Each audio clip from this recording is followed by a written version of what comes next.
बिस्मिल्लाहिर्रहमानिर्रहीम। नाज़रीन और सामीन अस्सलाम वालेकुम।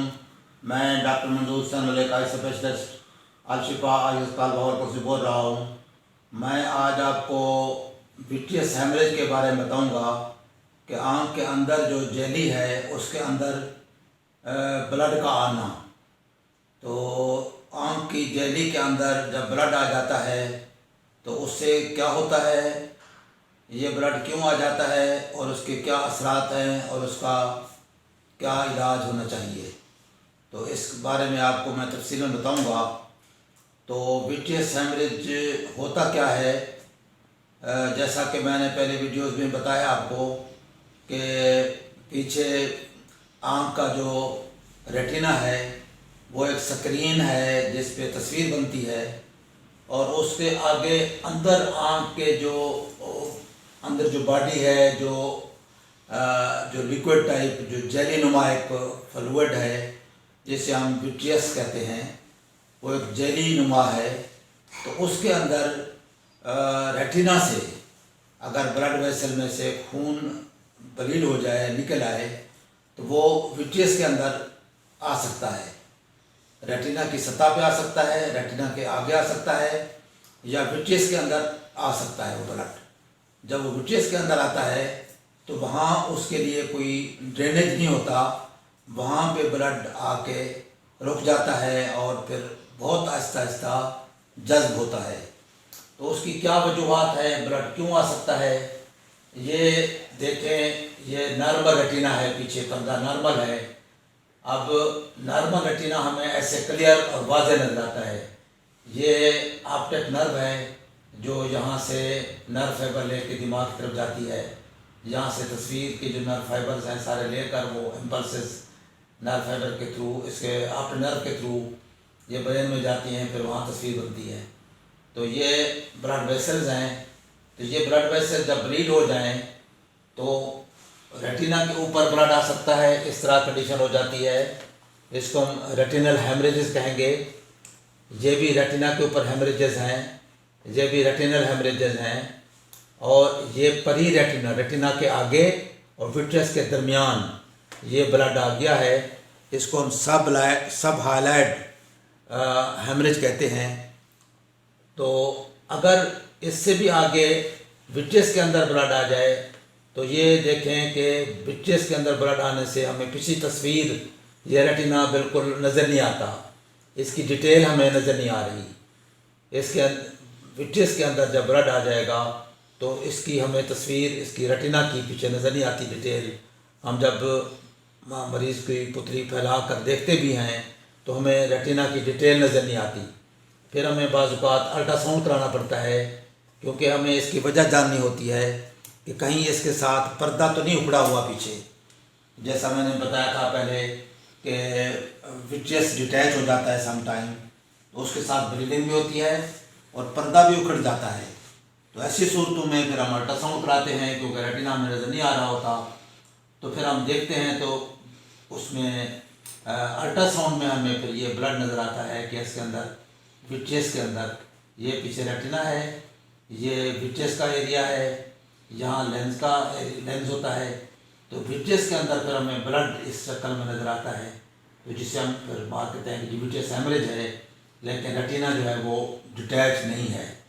तो फिर हम इसका वेट कर लेते हैं कि भी चलो ये जज्ब हो जाएगा। अगर 6 महीने तक जज्ब नहीं होता तो फिर हमें इसको वॉश करना होता है ब्लड को।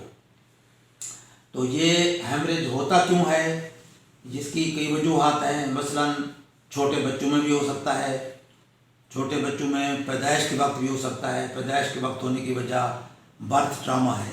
जब बच्चा पैदा होता है तो ज़हरे वो उसको ट्रामा हो सकता है, फोर्सेप्स डिलीवरी का फोर्सेप्स की वजह से या बर्थ ट्रामा की वजह से, किसी भी वजह से बर्थ ट्रामा हुआ तो जब प्रेशर की वजह से ब्लीडिंग होगी किसी रग से, तो बच्चों में पैदाइश के वक्त भी यानी